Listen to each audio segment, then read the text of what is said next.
Madam President, I'd like to comment on the Hong Kong legislation that we passed this week. Tuesday night, the Senate unanimously passed the Hong Kong Human Rights and Democracy Act. Led by Senators Rubio and Cardin, Foreign Relations Chairman Risch, and Ranking Member Menendez, and a supporting cast of colleagues, this bill is intended to spur Hong Kong officials in pro-Beijing constituencies to protect Hong Kong's autonomy and its special relationship with the United States, and to hold those committing human rights violations in Hong Kong accountable. It builds off of the 1992 United States-Hong Kong Policy Act, which asserts that the United States has a strong interest in the continued vitality, prosperity, and stability of Hong Kong.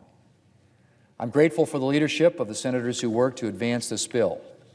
Madam President, the issue at hand is Hong Kong's right to an independent judicial system and its unique status in a one-country, two-system construct. The bill that spurred the June protests in Hong Kong, a bill pushed by the Communist Chinese central government that sought to impose extraditions from Hong Kong to mainland China, would have directly undercut this judicial independence. This bill has been withdrawn, but a number of other grievances have boiled over into protests.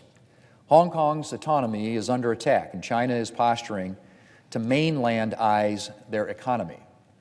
Recent educational reforms seek to undermine Hong Kong's culture and traditions through compulsory Mandarin classes instead of the Cantonese most Hong Kongers speak. The Chinese government will say that Westerners have the wrong impression of what's going on there, that this is strictly an internal matter. We beg to differ. There are more than 85,000 American citizens in Hong Kong. Moreover, the human rights of the people of Hong Kong are directly tied to U.S. interests in Hong Kong and Hong Kong's economic prosperity. China has threatened repercussions if the Hong Kong Human Rights and Democracy Act is enacted. I imagine China is fearful that attention to human rights abuses in Hong Kong will draw increased attention to other human rights abuses in China, such as the estimated 1.5 million Muslim Uyghurs in forced detention in one of China's western provinces. Papers leaked this week from the government of Communist Party General Secretary Xi detail the coercive re-education that goes on in these internment camps. Christians in China also face regular persecution and imprisonment for following their faith and living out their beliefs. The Hong Kong Human Rights and Democracy Act will help shed increased light on Beijing's aggression and on human rights abuses in Hong Kong. Last night, the House sent this Senate bill to the President's desk with a resounding 417-to-1 vote, a clear statement that the United States Congress stands with Hong Kong. Madam President, a week from today, we'll be celebrating Thanksgiving. Like every Thanksgiving, I'll be home in South Dakota, celebrating with my family, my wife, my daughters, my sons-in-law, and my 4, soon-to-be 5, grandchildren. I'll be taking on my traditional job of carving the turkey and helping with the dishes afterward. I'm looking forward to a lot of good pie, apple pie a la mode, pumpkin with a lot of whipped cream, and my favorite, and that's anything in the cream pie family. I'm also looking forward to spending time outdoors. My daughters and I traditionally go on a trail run on Thanksgiving morning. It's a good way to work up an appetite for all that pie, and we all enjoy throwing around a football before or after the meal. South Dakotans, Madam President, are pretty resilient when it comes to being out in the cold. And as long as we don't have tons of snow, we like to get outdoors on Thanksgiving. Like many South Dakotans, I also love to squeeze in a little pheasant hunting over Thanksgiving weekend whenever I can. Madam President, Thanksgiving is one of my favorite holidays. I love sitting down with my whole family and extended family and getting to spend time in the South Dakota outdoors before winter really hits us. Thanksgiving has a long tradition in this country. Long before the United States was a nation, various colonies were celebrating days of Thanksgiving. Our current celebration of Thanksgiving can be traced to Abraham Lincoln, who issued a proclamation in 1863, inviting a national celebration of Thanksgiving on the last Thursday in November.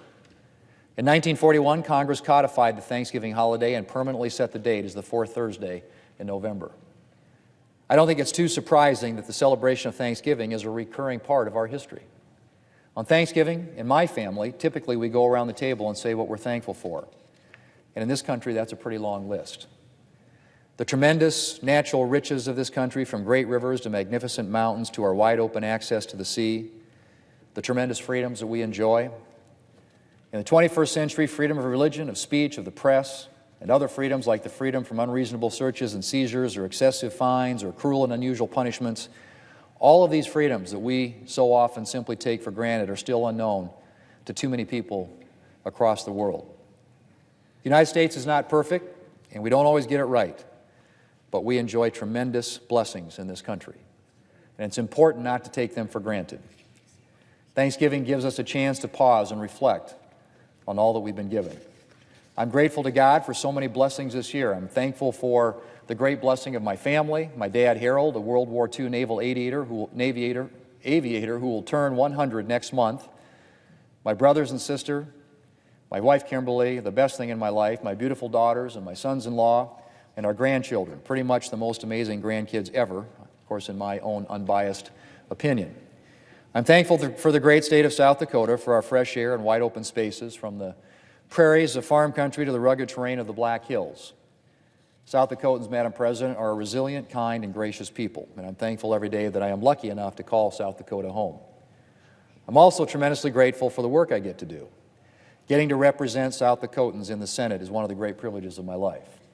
And while it's been a contentious year with a divided Congress, I've still had the chance to continue to work on important issues affecting people in my state and around the country, like helping our nation's farmers and ranchers in this tough agricultural economy.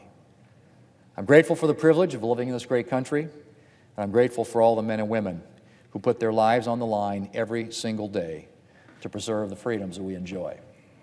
Our military men and women represent the very best of America, and I'm grateful every day for their service and for their sacrifice. Madam President, in that 1863 proclamation of Thanksgiving Day that I mentioned, Abraham Lincoln, referring to the blessings of America that America had experienced even in the midst of the horrors of civil war, said, and I quote, "No human counsel hath devised nor hath any mortal hand worked out these great things. They are the gracious gifts of the Most High God who, while dealing with us in anger for our sins, hath nevertheless remembered mercy. It has seemed to me fit and proper that they should be solemnly, reverently, and gratefully acknowledged as with one heart and one voice by the whole American people," end quote. Madam President, God has blessed us with very great gifts in this country, and it is indeed fit and proper that we should dedicate a day to reverently and gratefully acknowledge them. Madam President, I yield the floor.